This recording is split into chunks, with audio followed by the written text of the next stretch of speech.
Tout à fait, mais c'est le choix du peuple burkinabé. Ouais. Je crois que nous nous sommes arrangés, en tout cas nous au sein du mouvement, pour que ces élections-là paraissent le plus transparentes possible. Pas simplement d'ailleurs qu'elles le paraissent, mais qu'elles le soient. On a lancé une campagne d'abord après ta révolte, ton vote, pour demander aux gens de se mobiliser et s'inscrire sur les listes électorales.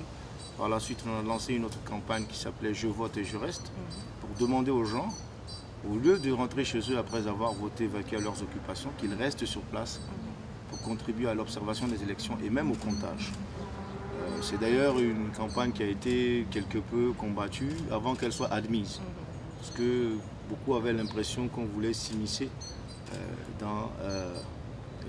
qu'on voulait d'une certaine façon outrepasser le rôle du citoyen. Mais finalement, ça s'est passé très bien, dans une ambiance disciplinée. Et voilà, on a eu même à faire plusieurs rencontres avec les observateurs officiels et même l'Union européenne pour échanger sur ce sujet. Et donc voilà, ça s'est passé relativement bien et pour une fois, une des rares fois dans l'histoire de ce pays, on a eu des élections transparentes, incontestées, etc.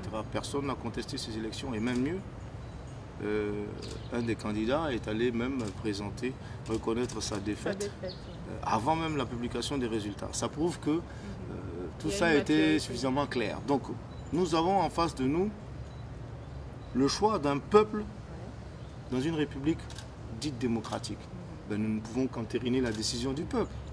Voilà, on ne peut pas s'en prendre à la volonté du peuple, parce que la démocratie, c'est le pouvoir du peuple, par le peuple et pour le peuple. Absolument. Maintenant, pour le reste, quand on en a une analyse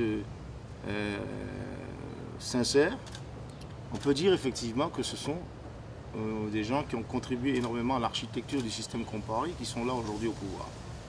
Mais, comme je le disais tantôt, même si Blaise Compaoré venait aujourd'hui, il ne pourrait pas reproduire le même schéma de gouvernance qu'il avait à l'époque.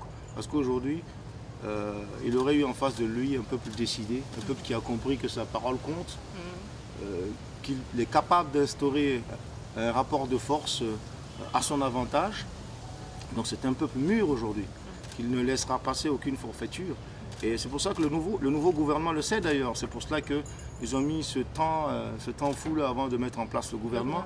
Ils savaient très bien que des contestations pouvaient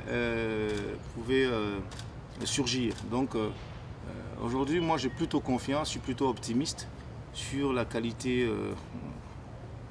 de la gestion de la chose publique, parce que si ça ne va pas, nous saurons réagir. Voilà.